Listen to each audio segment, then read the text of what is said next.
Hello learners, welcome to Pathway Classes. This side Priyanka, and today's topic is labor welfare, that is code 55. So if you are preparing for UGC NET exam for labor welfare, that is code 55, you can join me here. You can subscribe my channel and hit the bell icon for the more updates. So in this session, I'm going to start unit number 2 for labor welfare, that is personal management, right? So in this particular session we will discuss what is personal management, what are the functions of personal management, what is line, staff and functional organizations. So these are the important terms that we will discuss in a particular session. And guys, I have already provided unit number 1, all the topics of unit number 1 to you guys. So if you have not seen my previous videos, you can go and check out all these videos. Right, so in this session we will discuss unit number 2. So let's start with the topic. What is personal management? Personal management can be defined as obtaining, using and maintaining a satisfied workforce. It is significant part of the management considered with the employees at work and with their relationship with the organizations. So basically personal management एक ऐसा management है जहाँ पर हम maintain करते हैं अपने workforce के साथ, वो जो वर्कर्स होते हैं, जो एम्प्लॉयज़ होते हैं, उनके साथ अच्छा रिलेशनशिप क्रिएट करना, उनको ऑब्टेन करना, बेसिकली रिक्रूट करना, राइट, उनका जो भी मेंटेनेंस है उसमें ध्यान देना, और कॉम्पनसेशन को प्रॉपर्ली मिल रहा है नहीं मिल रहा है उस चीज़ में ध्यान देना, ग्रीवेंसेस को हैंडल आउट करना. So these are the parts of personal management, right. So I hope this is clear to you. According to the Flippo एक वेल नोन रिसर्चर हैं. सो मैंने ऑलरेडी आपको कुछ इंपॉर्टेंट रिसर्चर्स जो हैं जिन्होंने कुछ टर्म्स के बारे में बताया था वो मैं आप लोगों को प्रोवाइड कर रही हूँ, बिकॉज इससे भी क्वेश्चन आ जाता है. फॉर एग्जांपल एक पूरी स्टेटमेंट आपको दे दी जाएगी एंड उसके बाद आपसे पूछा जाएगा कि ये जो स्टेटमेंट है ये किन्होंने कही है. सो आपके पास ऑप्शंस होंगे, दैट इज़ फ्लिपो, ब्रीच, है ना, पीटर ड्रकर, विंस्लो टेलर, बहुत सारे आपको चॉइसेस दे दी जाएंगी and you have to select the right one. So that's why I am providing each and every important researchers definitions also, right? So according to the Flippo, personal management is a planning, organizing, compensation and integration of the maintenance of people for the purpose of contributing to a organization's individual and the societal goals. So basically Flippo ने क्या कहा था कि जो personal management है वो एक planning का एक पार्ट है, ऑर्गेनाइजिंग होता है उसमें प्रॉपर्ली, कॉम्पनसेशन को देखा जाता है, इंटीग्रेशन होता है, मेंटेनेंस होता है. जैसे कि मैंने आपको ऑलरेडी बताया था कि पर्सनल मैनेजमेंट के बहुत सारे फंक्शंस होते हैं, तो ये सी चीज़ें उन्होंने क्रिएट की थी, उन्होंने बताई थी. So this is the definition by फ्लिपो.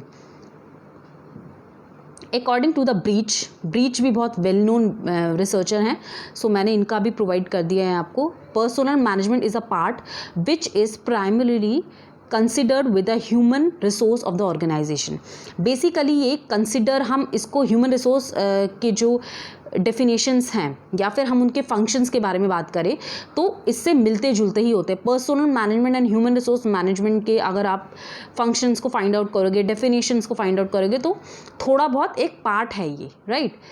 आप लोगों ने फाइंड आउट किया होगा कि ह्यूमन रिसोर्स में भी यही चीज़ें होती है, इंटीग्रेट करना होता है, कॉम्पनसेशन का ध्यान देना होता है कि वर्कर्स को कॉम्पनसेशन मिल रही है नहीं मिल रहा है, ग्रीवेंसेस को हैंडल आउट कर रहे हैं नहीं कर रहे हैं, right.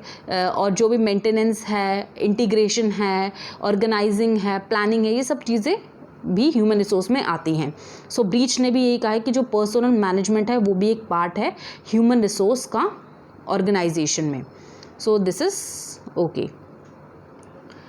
In next slide, we will discuss what is the nature of personal management. So first nature is personal management includes the functions of employment, development and compensation. So मैंने आपको already बता दिया है कि यहाँ पर जो पर्सनल मैनेजमेंट में बहुत सारे फंक्शंस होते हैं. एम्प्लॉयमेंट, एम्प्लॉय को हम हायर करते हैं, रिक्रूट करते हैं, सिलेक्शन होता है, प्रॉपरली ये सारे प्रोसेसेस होते हैं. देन डेवलपमेंट होता है उनको कॉम्पनसेशन भी मिलता है. सो ये चीज़ इंपॉर्टेंट है.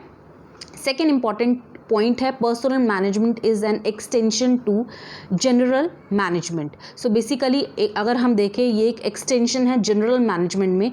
जनरल मैनेजमेंट में बेसिकली हम कुछ चीज़ों का ध्यान रखते हैं, लेकिन पर्सनल मैनेजमेंट में सारी चीज़ें आती हैं, that is development, integration, employment, compensation, grievances, maintenance, ये सारी चीज़ें होती हैं पर्सनल मैनेजमेंट में. So I hope this is clear to you.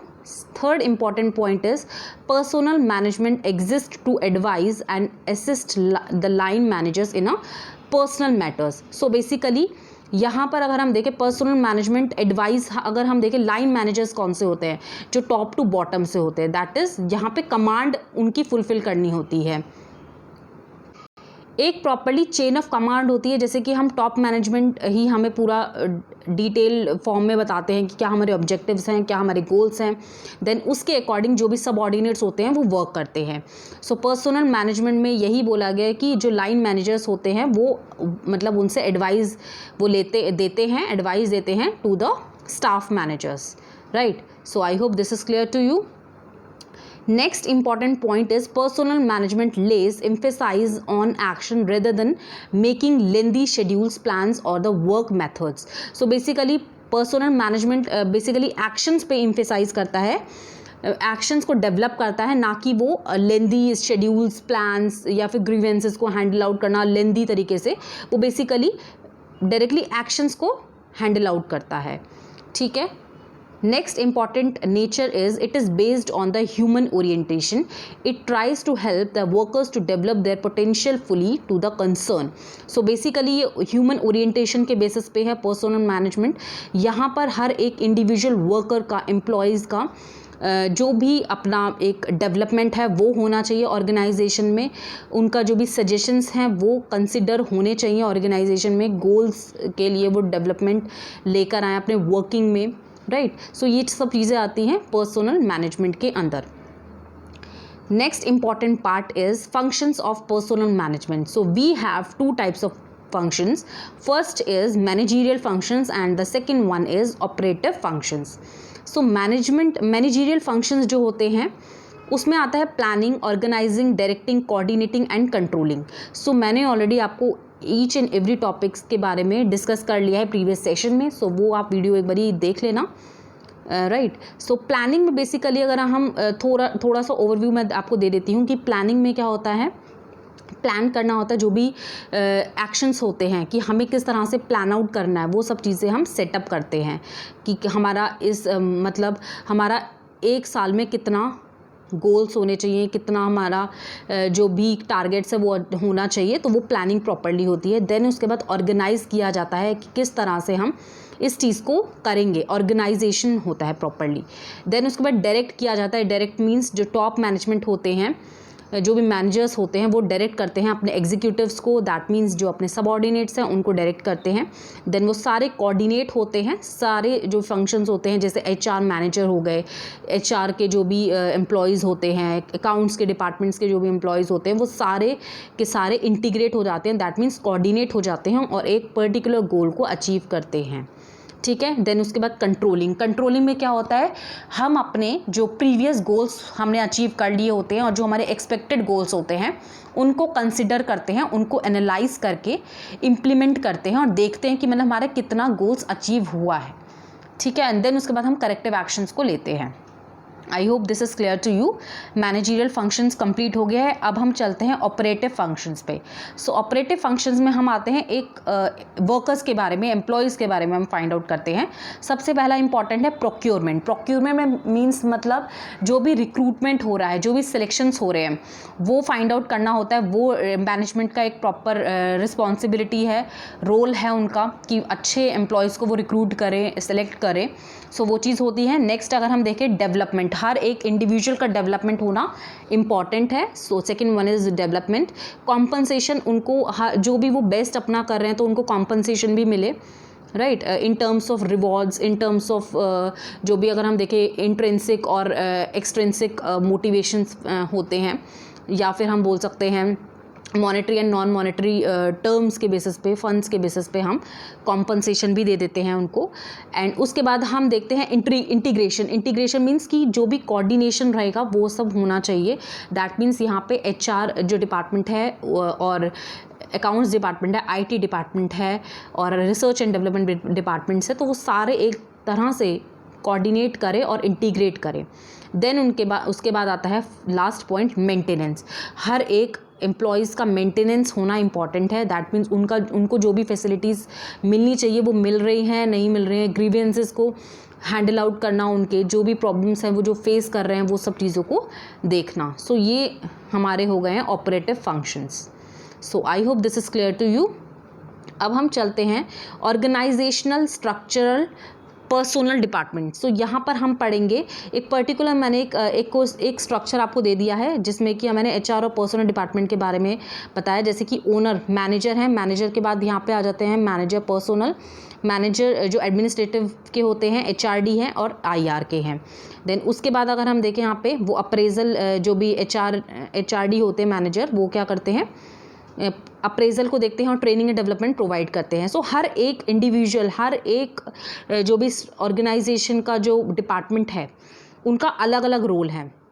Administration में देखें तो पीआर को हैंडल आउट करते हैं वो, canteen, medical, welfare, legal facilities को देखते हैं। देन अगर हम देखें पर्सनल में देखें तो ह्यूमन रिसोर्स प्लानिंग को देखते हैं, हायरिंग अच्छे से हो रही है नहीं हो रही है, ग्रीवेंसेस को देखते हैं, कॉम्पनसेशन मिल रहा है नहीं मिल रहा है। सो ये सब चीज़ें अलॉट कर दिए जाते हैं हर एक डिपार्टमेंट को। सो वो चीज़ें वो हैंडल आउट करते हैं। So I hope this is clear to you. अब हम चलते हैं लाइन एंड स्टाफ अथॉरिटी पे। लाइन एंड स्टाफ, जो लाइन अथॉरिटी होती है बेसिकली इसमें हम चेन ऑफ कमांड में जाते हैं। मतलब जो भी टॉप मैनेजमेंट होगा वो जो मिडिल और डाउनवर्ड जो भी मैनेजमेंट होते हैं उनको गाइड करते हैं, उनको बताते हैं कि हाँ हमें किस तरह से अपने गोल्स को अचीव करना है। सो वो चीज़ें हमारी आ गई लाइन अथॉरिटी में, उनके पास ही अथॉरिटी होती है। दैट मीन्स टॉप मैनेजमेंट के पास ही अथॉरिटी होती है कि वो अपने सबऑर्डिनेट्स को डायरेक्ट करते हैं, असिस्ट करते हैं। So I hope this is clear to you. आप एक बार इसको पढ़ लेना जो भी मैंने लिखा हुआ है यहाँ पे। बेसिकली मैं आपको बता दिया कि लाइन अथॉरिटी में क्या आता है। ठीक है, अब स्टाफ अथॉरिटी के अंदर चलते हैं। तो स्टाफ अथॉरिटी का मतलब यही है कि वो एडवाइज़ करते हैं। जैसे फॉर एग्जांपल एक एचआर डिपार्टमेंट है, वो एम्प्लॉयज़ को क्या करते हैं, सेलेक्ट करते हैं, रिक्रूट करते हैं, क्वालिफाइड वर्कफोर्स को रिक्रूट करते हैं, सेलेक्ट करते हैं। सो उनका ये क्या काम है, ह्यूमन रिसोर्स मैनेजमेंट का ये काम है कि वो एम्प्लॉयज़ को सेलेक्ट करेंगे और कोई डिपार्टमेंट नहीं कर सकता है ये। सो स्टाफ अथॉरिटी एक पर्टिकुलर जो डिपार्टमेंट है उनका अलग अलग जो रोल्स हैं, रिस्पॉन्सिबिलिटीज़ हैं, वो सब चीज़ें होनी इंपॉर्टेंट है। जैसे एचआरडी का जो काम है वो एचआरडी जो भी वर्कर्स होते हैं वो करते हैं, मैनेजर्स जो बेसिकली होते हैं वो करते हैं। जैसे कि ट्रेनिंग एंड डेवलपमेंट में वो ध्यान देते हैं, अप्रेजल में, रिक्रूटमेंट में, सिलेक्शन में। सो ये चीज़ें उनका काम है। अकाउंट्स की बात करें तो अकाउंट्स में जो भी होता है, सो सारा कुछ जो भी हैंडल आउट करते हैं वो अकाउंट्स मैनेजर ही करते हैं। सो यहाँ पर एक स्टाफ अथॉरिटी का यही काम है कि हर एक जो डिपार्टमेंट में मैनेजर होता है वो उनको अपने सबऑर्डिनेट्स को बताते हैं, असिस्ट करते हैं, डायरेक्ट करते हैं, एडवाइज़ करते हैं। Right, so I hope this is clear to you, staff authority and line authority. अब नेक्स्ट है फंक्शनल अथॉरिटी। फंक्शनल अथॉरिटी से ही समझ आ रहा है कि हर एक इंडिविजुअल जो है अपना पर्टिकुलर जो डिपार्टमेंट होता है वो देखते हैं। जैसे फॉर एग्जांपल कोई एचआरडी डिपार्टमेंट से है, राइट, एचआर डिपार्टमेंट से है। सो वो अकाउंट्स का हैंडल आउट नहीं कर सकते क्योंकि वो उनको जो नॉलेज है वो एचआर डिपार्टमेंट की नॉलेज है। सपोज़ अगर हम एचआर डिपार्टमेंट के जो मैनेजर को अकाउंट्स डिपार्टमेंट में डालेंगे तो वो चीज़ें वो नहीं कर पाएंगे अच्छे से। तो फंक्शनल अथॉरिटी में यही बोला है कि जो भी स्पेशलाइज्ड हैं जिस भी फंक्शंस में, जिस भी डिपार्टमेंट में, तो वही उन चीज़ों को हैंडल आउट करते हैं। Right, so I hope this is clear to you. So अगर आपको कोई भी डाउट है तो you can ask me on comment section also. So thank you students, thank you, have a nice day, bye bye, take care.